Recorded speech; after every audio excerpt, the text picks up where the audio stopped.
موږ او د خالق نظام.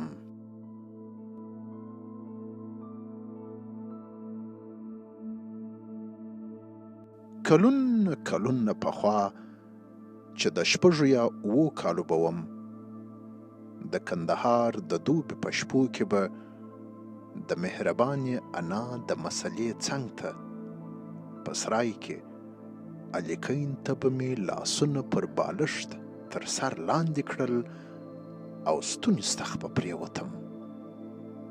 په ډک اسمان کې به مې داسې ځای پیدا کاوه چې ستوري پکښې نه وي، یا به مې په دې تخته ستورو کې غټ ستوري حسابل، خو حساب به مې اکثره وخت یو روان ستوري را درهم برهم کاوه.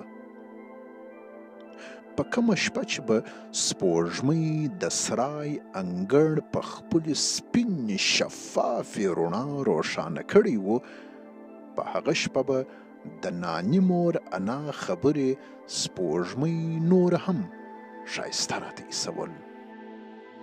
ناني مور انا سپوږمۍ د خدای څراغ باله.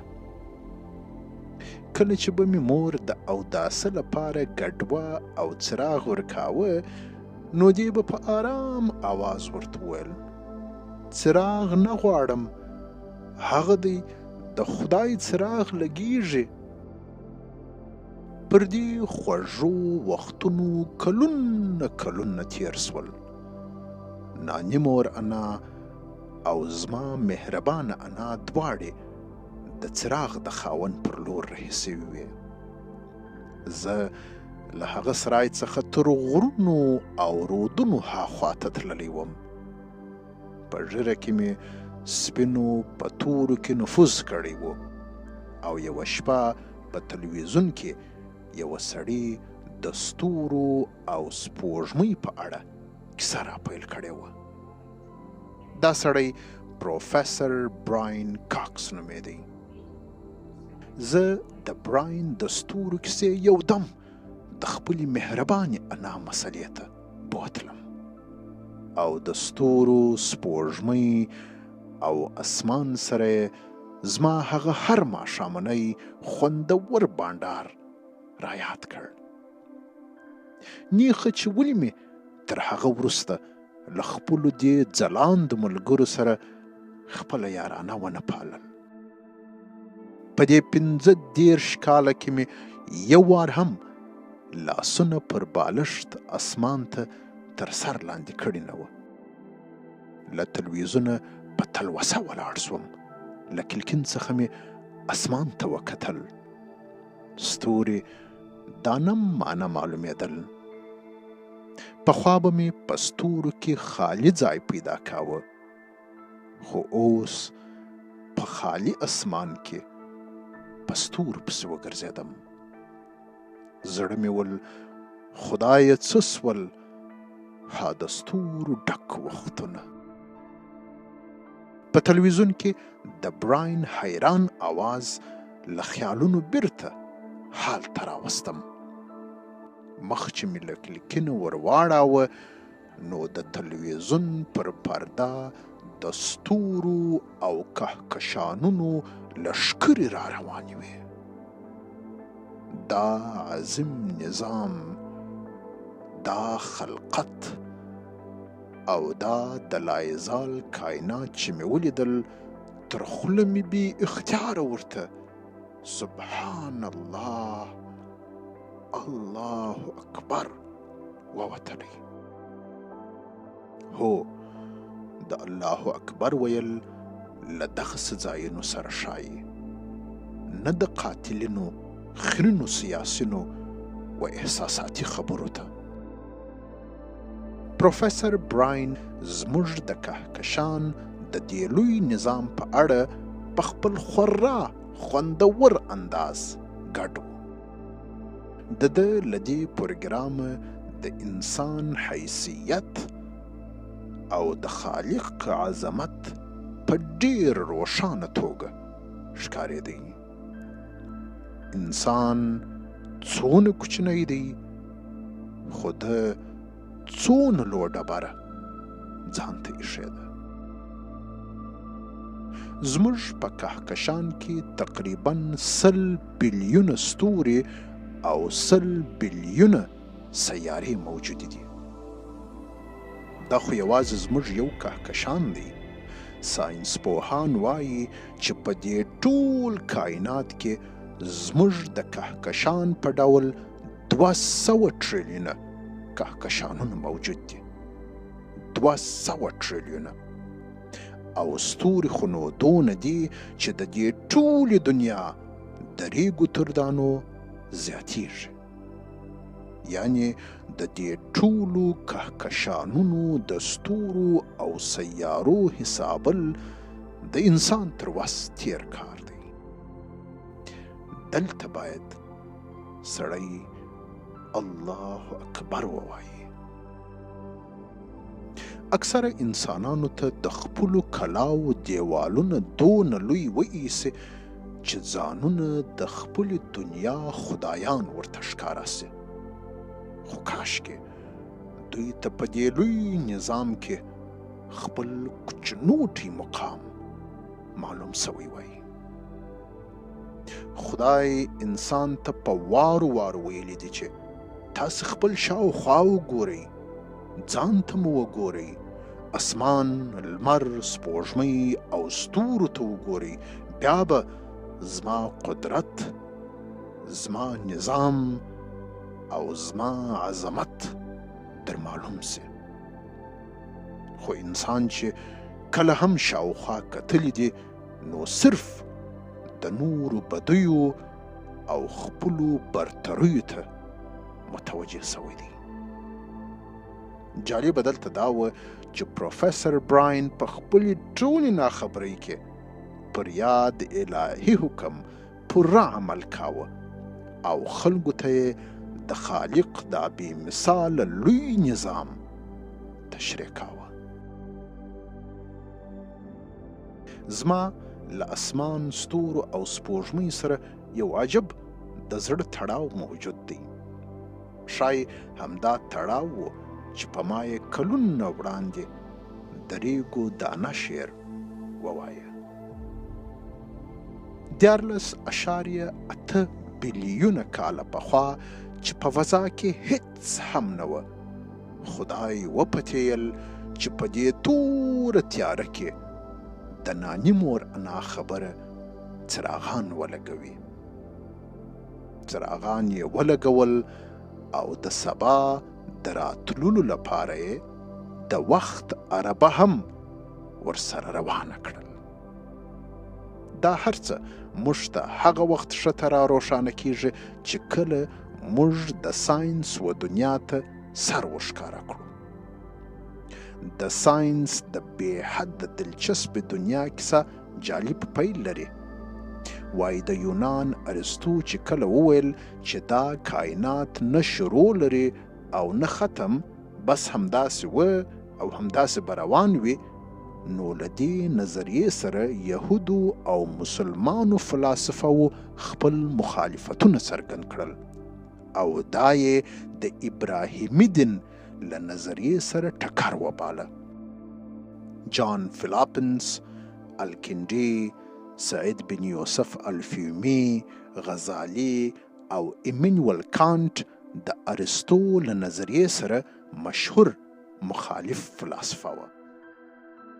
دا چې کائنات شروع لري که یا، پر دې موضوع ساینسپوهانو او فلسفو نسل پر نسل تحقیقات وکړل او بالاخره دې نتیجې ته ورسېدل چې دا کائنات حتماً یو پیل لري. ویل کېږي چې 14.8 بلیونه کاله پخوا په فضا کې یو لوی چاودنه وسوه چې د ساینس په دنیا کې دې چاودنې ته بیگ بانګ وایي.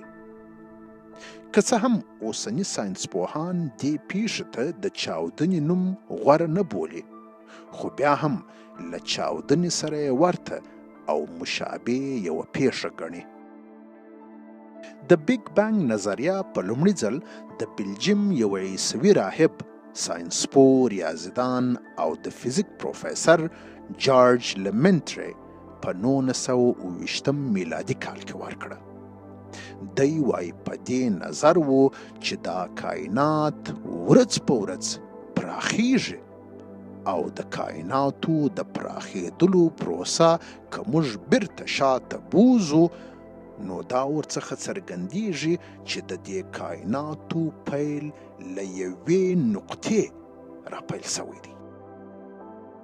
تر دې ادعا 2 کاله وروسته یعنې په 1929 کال کې امریکایي ستورپوه اډوین هبل د لمنټري نظریه په شواهدو ثابته کړه او ویې ویل چې رښتیا هم کائنات مخ پر وړاندې پراخیږي. د بیگ بانګ نظریې په ساینسي دنیا کې تر ډیره وخته خپل موافقین او مخالفین درلودله، خو کله چې په 1940 کال په فضا کې د CMB شعاعوي کشف سولې نو د بیگ بانګ نظریه هم په نړیواله سطح قبول سوه. د CMB یعنی کازماتیک مایکروویو بیکګراوند شعاعوي وی چې شي دا هغه قدیم شعاعوي وی چې د بیگ بانګ څخه تولید سوي وي او تر اوسه په فضا کې د کائناتو پر شاوخوا موجود دي.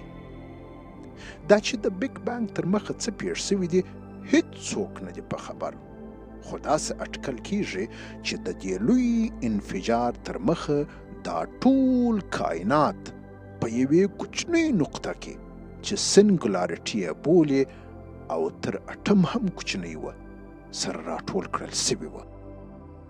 ټول کائنات او یوه کوچنۍ نقطه. تاسو نو دا اندازه ولګوئ چې په دې نقطه کې به نو څه حال و. دا نقطه له غازاتو او غبارونو مالاماله وه. د حرارت درجه پکښې تر اندازې زیاته وه. وروسته د دې کوچنۍ نقطې حجم د یوه سیب په اندازه سو او بیا نو یو دم وچاودېدل. انما امره اذا اراد شيئا ان يقول له كن فيكون. بېشکه کله چې هغه د یوه شي اراده کوي نو امر ورته وکړي چې څه او هغه وسي. د دې انفجار شدت دونه زیات و چې په ثانیو کې یوه لوی ساحه ونیول او څه چې ځینې راوتلي وه سره وپاشل سول او مخ پر وړاندې پر پراخېدو سول، یعنی حرکت یې پیل کړ. ساینسپوهان وایي چې وخت هم له همهغې چاودنې سره پیل سو، یعنی تر مخه وخت هم وجود نه درلود. خدای په قرآن کې د کائناتو د پیدایښت حال داسې راته وایي: آیا هغو چې ایمان یې نه دی راوړی په دې نه پوهیږي چې دا ټول اسمانونه او مځکه سره نښتې وه، یعنی یو وه. وروسته موږ دوی سره بیل کړل او هر ژوندی شی مو له اوبو پیدا کړ. آیا هغوی زموږ دغه خلاقیت نه مني؟ تر بیگ بانګ وروسته په فضا کې د حرارت درجه 10 تریلیونه سلسیس وه.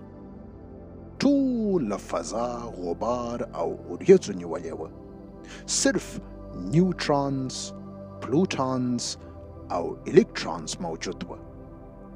د وخت په تیریدو سره د همدې غبار په مابین کې د ستورو او کهکشانونو جوړېدل پیل سو. ډېر ژر به موږ دوی ته خپلې نښانۍ په اسمانونو او د دوی په خپلو ځانونو کې وروښوو، تر دې چې دوی ته دا خبره څرګنده سي چې دا قرآن په رښتیا سره حق دی. آیا دا خبره کافي نه ده چې ستاسې رب پر هر څه شاهد دی؟ دا لوی انفجار نه خو حادثه وه او نه هم یو تصادف. د نړۍ ساینسپوهان او ریاضیدانان دې ته ګوته په غاښ دي چې دا څنګه ممکنه ده چې له یوه انفجار څخه دې دونه دقیق او حساب شده نظام جوړ سي. دا لکه یو بم چې له ریګو ډک کړل سي او وروسته دې بم ته انفجار ورکړل سي او تر انفجار وروسته دې له ریګو څخه په خپله یو لوی منظم ښار جوړ سي. د دې نظام نظم دونه دقیق دی چې له هر حرکت څخه دا څرګندیږي چې دا د یوه خورا ماهر چا کار دی او هغه ستاسو لپاره شپه او ورځ لمر او سپوږمۍ مسخره کړي دي او دا ټول ستوري د هغه په حکم سره چلیږي. په دې کښې د هغو خلکو لپاره ډېرې نښانۍ دي چې له پوهې کار اخلي. د کائناتو جوړېدل کرار کرار او په تدریج پیل سول او ډېر وروسته زموږ د کوچنوټې دنیا منځته راغله. تر بیګ بانګ وروسته فضا یو ځل بیا په تیارو کې ډوبه سوه. دې زمانې ته په ساینسي دنیا کې ډارک ایجز یعنی د تیارو زمانه وایي. په دې تیاره او غبار کې تر بیګ بانګ 3,80,000 کاله وروسته اټم جوړ سو او 100 میلیونه کاله وروسته له هایدروجن او هیلیم څخه لومړی ستوری میتیوزل جوړ سو. دا میتیوزل او د میتیوزل په څیر نور ستوري وه چې د کهکشانونو جوړولو ته یې لار هواره کړه او تیاره فضا یې روښانه کړه. زموږ په روزمره ژوند کې لمر، سپوږمۍ او ستوري دونه دخیل دي چې اوس موږ بیخي ورسره عادي سوي یو. د دوی ارزښت چې څونه ډیر دی په هغونده اندازه موږ ورڅخه غافله یو. خو همدا دوی دی چې زموږ د دنیا نظام پر ولاړ دی. زموږ د دې غفلت لوی علت دا دی چې موږ په خپلې دې کوچنوټې دنیا کې د یو بل په وژنو مصروفه یو او لکه یو چا چې ښرا راته کړې وي چې الله په ځان اخته سي. انسان رښتیا هم په ځان اخته دی او داسې بې ګناه انسانان وژني چې خدای یې پر یوه روح دا ټول نظام قربانوي. د انسان ژوند هغه وخت نور ښکلی کیږي چې علتونو او سببونو ته یې متوجه سي. رفتار یې په کرار موشن کې وګوري.